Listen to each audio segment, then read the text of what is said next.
The Book of Blood by Clive Barker. The dead have highways.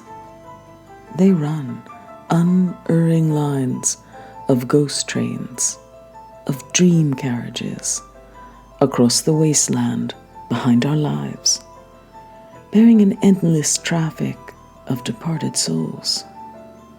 Their thrum and throb can be heard in the broken places of the world, through cracks made by the acts of cruelty, violence, and depravity.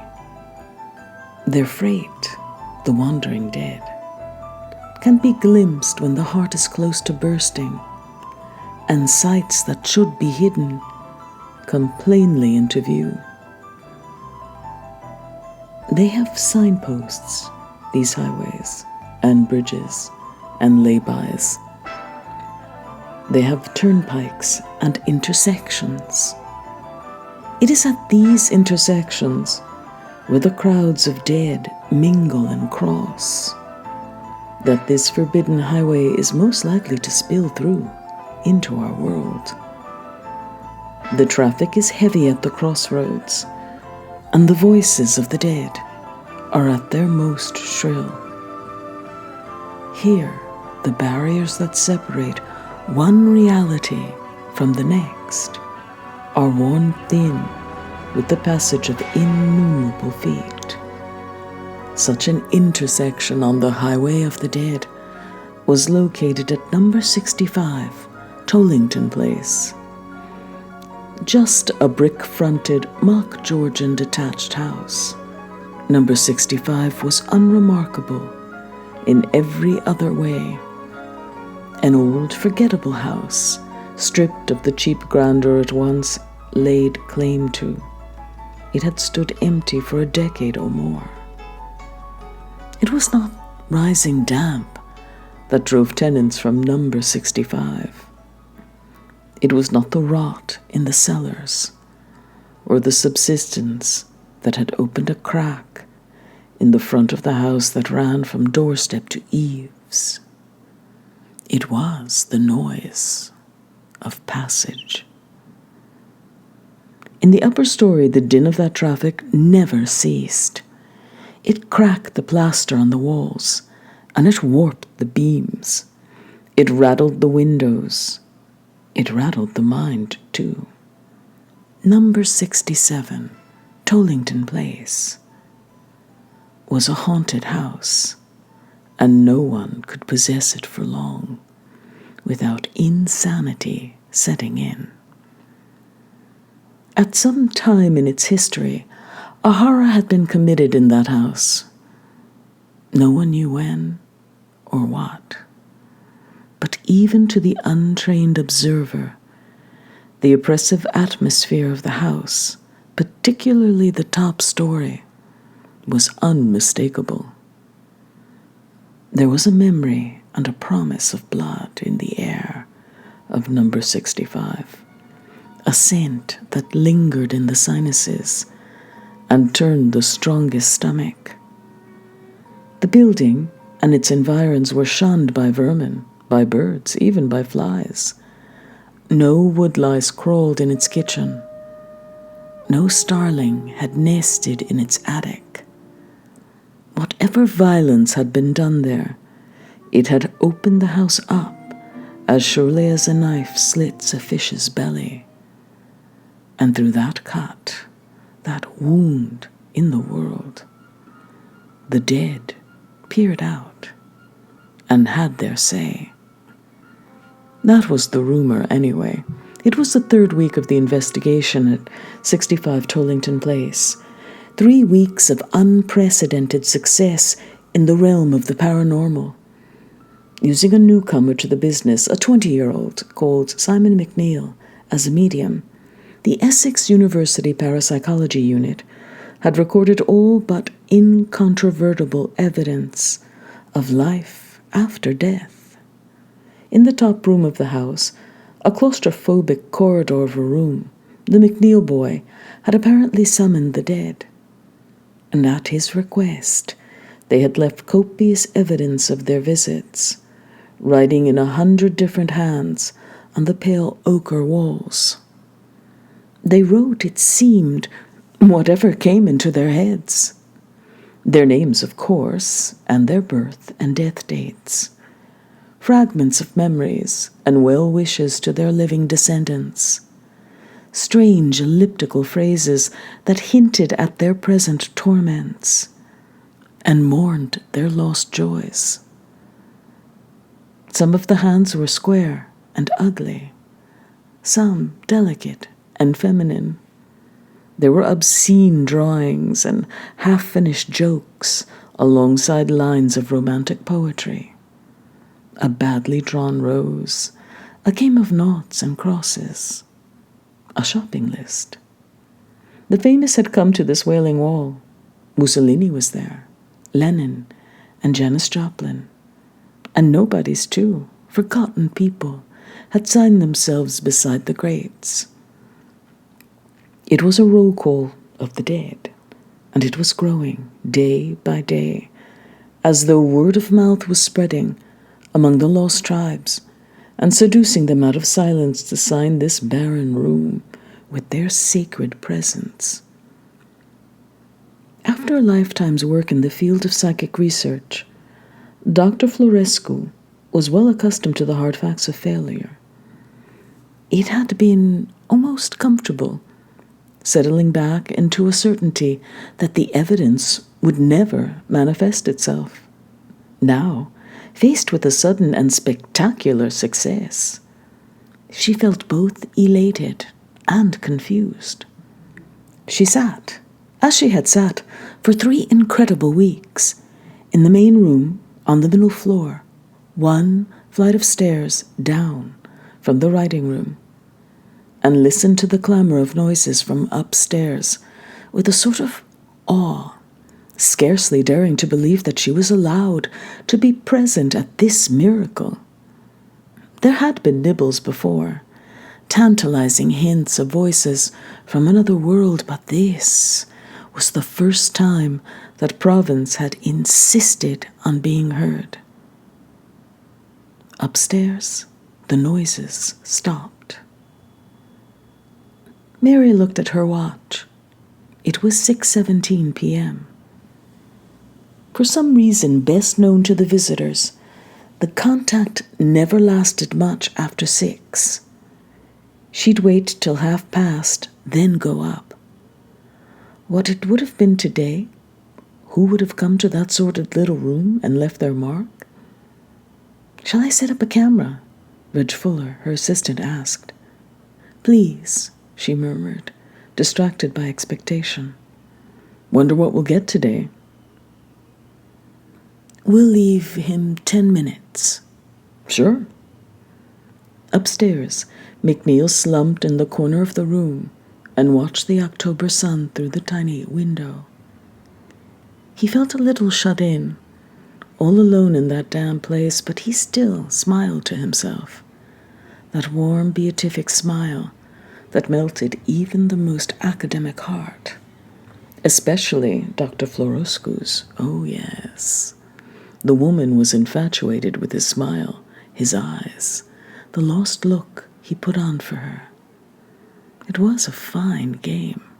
Indeed, at first, that was all it had been, a game. Now Simon knew they were playing for bigger stakes. What had begun as a sort of lie detection test had turned into a very serious contest. McNeil versus the truth. The truth was simple. He was a cheat. He penned all his ghost writings on the wall with tiny shards of lead he secreted under his tongue. He banged and thrashed and shouted without any provocation, other than the sheer mischief of it. And the unknown names he wrote? He laughed to think of it. The names he found in telephone directories. Yes, it was indeed a fine game. She promised him so much. She tempted him with fame, encouraging every lie that he invented. Promises of wealth, of applauded appearances on the television, of an adulation he'd never known before. as long as he produced the ghosts. He smiled the smile again. She called him her go-between, an innocent carrier of messages. She'd be up the stairs soon, her eyes on his body, his voice close to tears, with her pathetic excitement at another series of scrawled names and nonsense.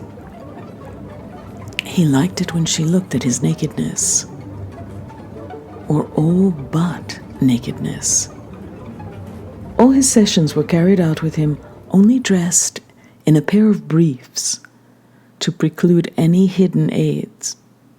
A ridiculous precaution. All he needed were the leads under his tongue and enough energy to fling himself around for half an hour, bellowing his head off. He was sweating.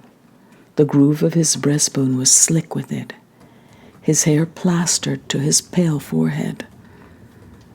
Today had been hard work. He was looking forward to getting out of the room, sluicing himself down and basking in admiration a while. The go-between put his hand down his briefs and played with himself, idly. Somewhere in the room a fly, or flies maybe, were trapped. It was late in the season for flies, but he could hear them somewhere close. They buzzed and fretted against the window or around the light bulb. He heard their tiny fly voices, but didn't question them, too engrossed in his thoughts of the game and in the simple delight of stroking himself. How they buzzed, these harmless insect voices, buzzed and sang and complained. How they complained. Mary Florescu drummed the table with her fingers. Her wedding ring was loose today. She felt it moving with the rhythm of her tapping. Sometimes it was tight, and sometimes loose. One of those small mysteries that she'd never analyzed properly, but simply accepted. In fact, today it was very loose, almost ready to fall off. She thought of Alan's face, Alan's dear face. She thought of it through a hole made of her wedding ring, as if down a tunnel. Was that what his death had been like? Being carried away and yet further away, down a tunnel to the dark.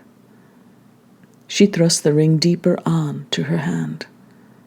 Through the tips of her index finger and thumb, she seemed almost to taste the sour metal as she touched it. It was a curious sensation, an illusion of some kind. To wash the bitterness away, she thought of the boy. His face came easily, so very easily, splashing into her consciousness with his smile, and his unremarkable physique, still unmanly. Like a girl, really, the roundness of him, the sweet clarity of his skin, the innocence. Her fingers were still on the ring, and the sourness she had tasted grew. She looked up. Fuller was organizing the equipment. Around his balding head, a nimbus of pale green light shimmered and wove. She suddenly felt giddy. Fuller saw nothing and heard nothing. His head was bowed to his business, engrossed. Mary stared at him still, seeing the halo on him, feeling new sensations waking in her, coursing through her. The air seemed suddenly alive.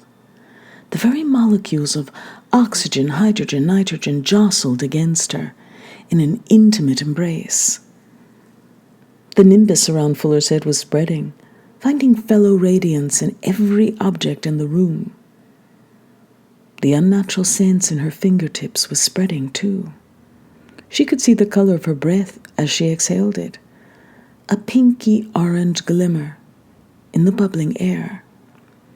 She could hear quite clearly the voice of the desk she sat at, the low whine of its solid presence.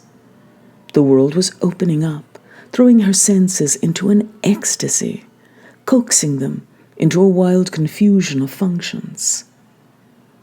She was capable, suddenly, of knowing the world as a system, not of politics or religions, but as a system of senses. A system that spread out from the living flesh to the inert wood of her desk, to the stale gold of her wedding ring, and further, beyond wood, beyond gold, the crack opened that led to the highway. In her head, she heard voices that came from no living mouth. She looked up, or rather, some force thrust her head back, violently, and she found herself staring up at the ceiling. It was covered with worms. No, that was absurd. It seemed to be alive, though, maggoty with life, pulsing, dancing. She could see the boy through the ceiling. He was sitting on the floor, with his jutting member in his hand. His head was thrown back, like hers. He was as lost in his ecstasy as she was. Her new sight saw the throbbing light in and around his body, traced the passion that was seated in his gut, and his head molten with pleasure. It saw another side, the lie in him, the absence of power where she thought there had been something wonderful. He had no talent to commune with ghosts, nor had ever had. She saw this plainly. He was a little liar, a boy liar, a sweet, wide boy liar, without the compassion or the wisdom to understand what he had dared to do. Now it was done. The lies were told, the tricks were played, and the people on the highway, sick beyond death of being misrepresented and mocked, were buzzing at the crack in the wall and demanding satisfaction. That crack she had opened. She had unknowingly fingered and fumbled at, unlocking it by slow degrees. Her desire for the boy had done that. Her endless thoughts of him, her frustration, her heat, and her disgust at her heat had pulled the crack wider. Of all the powers that made the system manifest, love and its companion, passion, and their companion, loss, were the most potent. Here she was, an embodiment of all three, loving and wanting and sensing acutely the impossibility of the former two, wrapped up in an agony of feeling which she had denied herself, believing she loved the boy simply as her go-between. It wasn't true. It wasn't true. She wanted him now, deep inside her. Except that now, it was too late. The traffic could be denied no longer. It demanded, yes, it demanded access to the little trickster. She was helpless to prevent it. All she could do was utter a tiny gasp of horror as she saw the highway open out before her and understood that this was no common intersection they stood at. Fuller heard the sound. "Doctor?" He looked up from his tinkering, and his face, washed with the blue light she could see from the corner of her eye, bore an expression of enquiry. "Did you say something?" he asked. She thought, with a fillip of her stomach, of how this was bound to end. The ether faces of the dead were quite clear in front of her. She could see the profundity of their suffering, and she could sympathize with their ache to be heard. She saw plainly that the highways that crossed at Tollington Place were not common thoroughfares. She was not staring at the happy idling traffic of the ordinary dead. No, that house opened onto a route walked only by the victims and the perpetrators of violence. The men, the women, the children, who had died enduring all the pains nerves had wit to muster, with their minds branded by the circumstances of their deaths. Eloquent beyond words, their eyes spoke their agonies, their ghost bodies still bearing the wounds that had killed them. She could also see, mingling freely with the innocents, their slaughterers and tormentors. These monsters, frenzied, mush-minded bloodletters, peeked through into the world.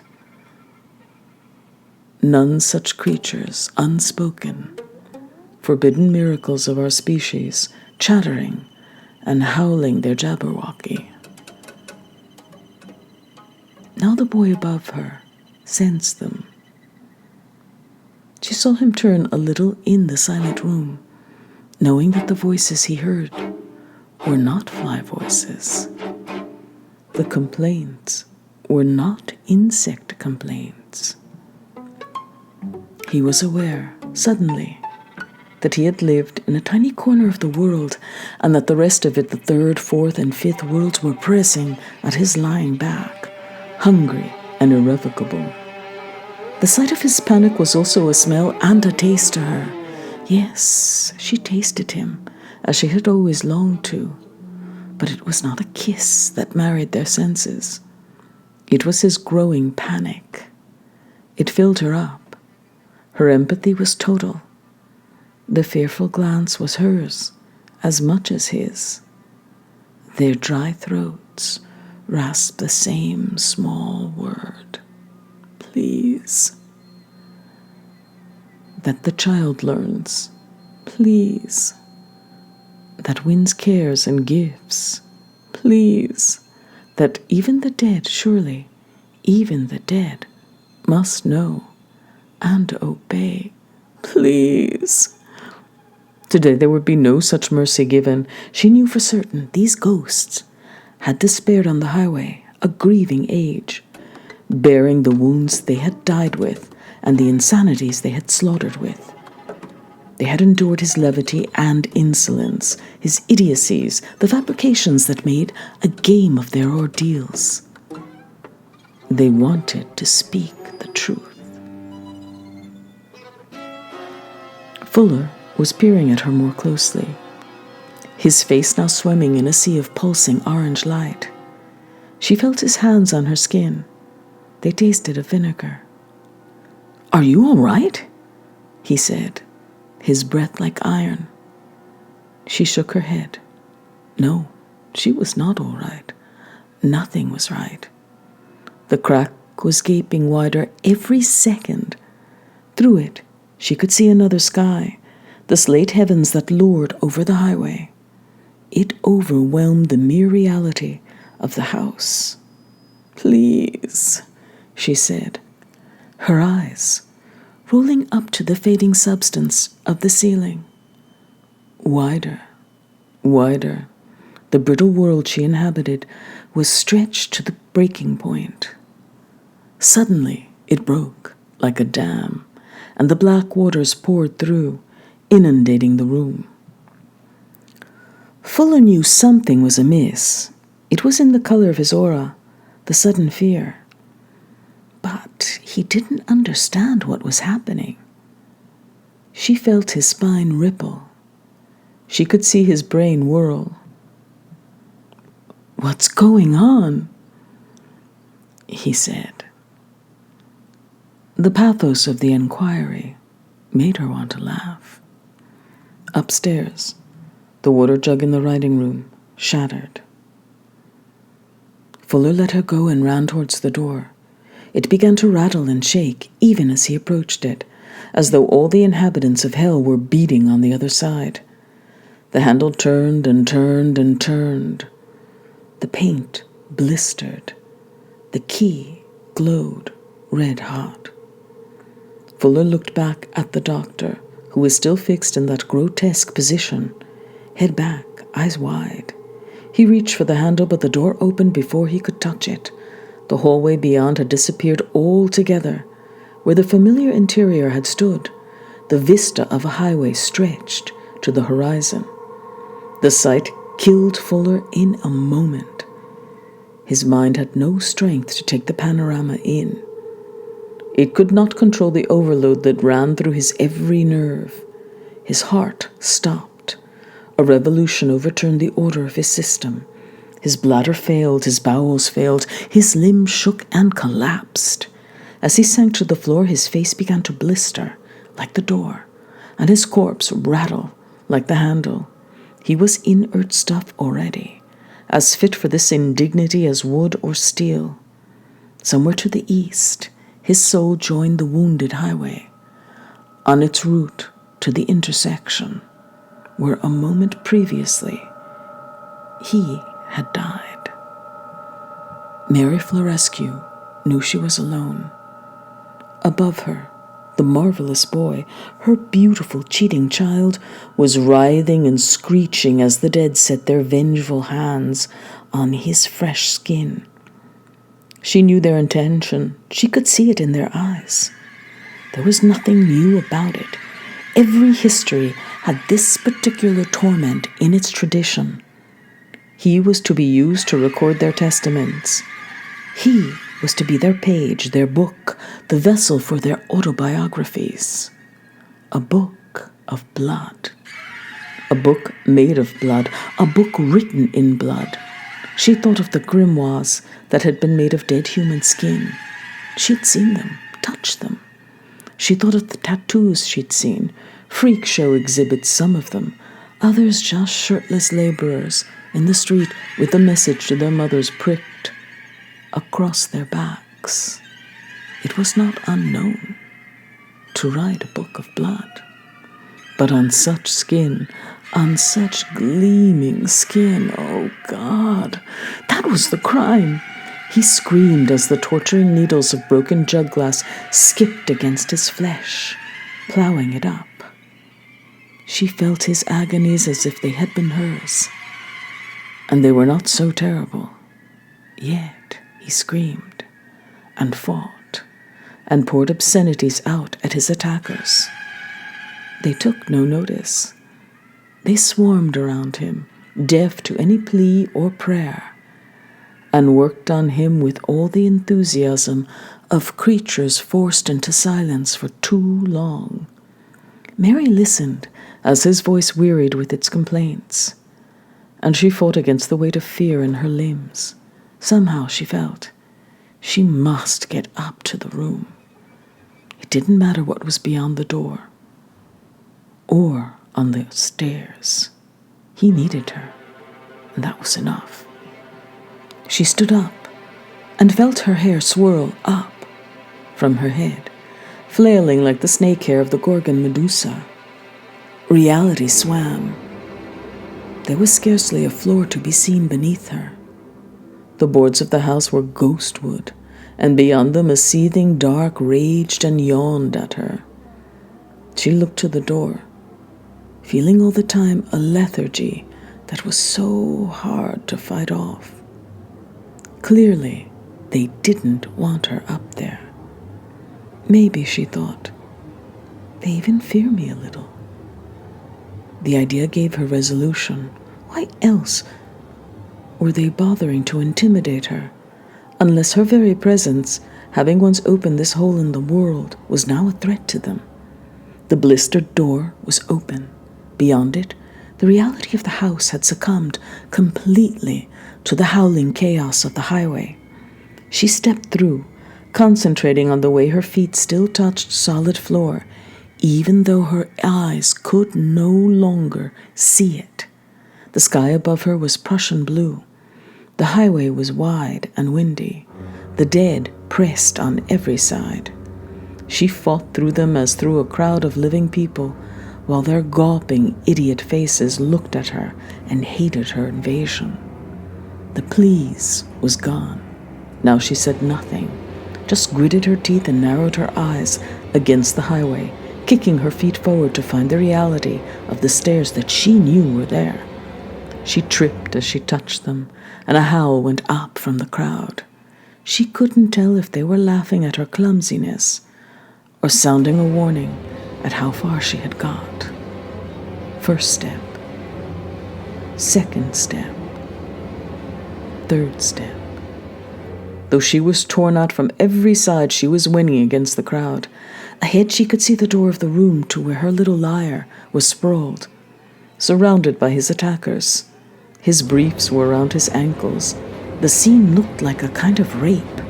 He screamed no longer, but his eyes were wild with terror and pain. At least he was still alive. The natural resilience of his young mind had half accepted the spectacle that opened in front of him. Suddenly, his head jerked around, and he looked straight through the door at her. In this extremity, he had dredged up a true talent, a skill that was a fraction of Mary's, but enough to make contact with her. Their eyes met. In a sea of blue darkness, surrounded on every side with a civilization they neither knew nor understood, their living hearts met and married. "I'm sorry," he said silently. It was infinitely pitiful. I'm sorry. He looked away, his gaze wrenched from hers. She was certain she must be almost at the top of the stairs, her feet still treading air as far as her eyes could tell, the faces of the travelers above, below, and on every side of her. But she could see very faintly the outline of the door, and the boards and beams of the room where Simon lay. He was one mass of blood now, from head to foot. She could see the marks, the hieroglyphics of agony on every inch of his torso, his face, his limbs. One moment he seemed to flash into a kind of focus, and she could see him in the empty room with the sun through the window and the shattered jug at his side. Then her concentration would falter, and instead she'd see the invisible world made visible, and he'd be hanging in the air while they wrote on him from every side, plucking out the hair on his head and body to clear the page, writing in his armpits, writing on his eyelids, writing on his genitals, in the crease of his buttocks, on the soles of his feet. Only the wounds were in common between the two sites. Whether she saw him beset with authors or alone in the room, he was bleeding and bleeding. She'd reached the door now, her trembling hand stretched to touch the solid reality of the handle. But even with all the concentration she could muster, it would not come clear. There was barely a ghost image for her to focus on, though it was sufficient.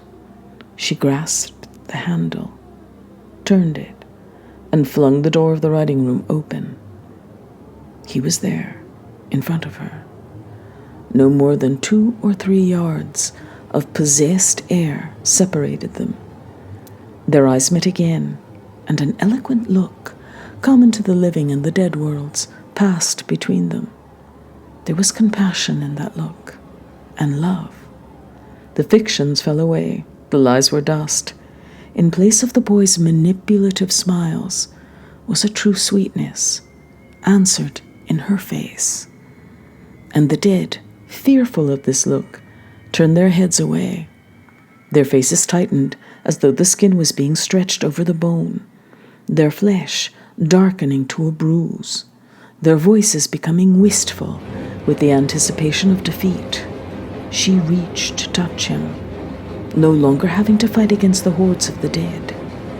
They were falling away from their quarry on every side, like dying flies dropping from a window. She touched him lightly on the face. The touch was a benediction. Tears filled his eyes and ran down his scarified cheek, mingling with the blood. The dead had no voices now, nor even mouths.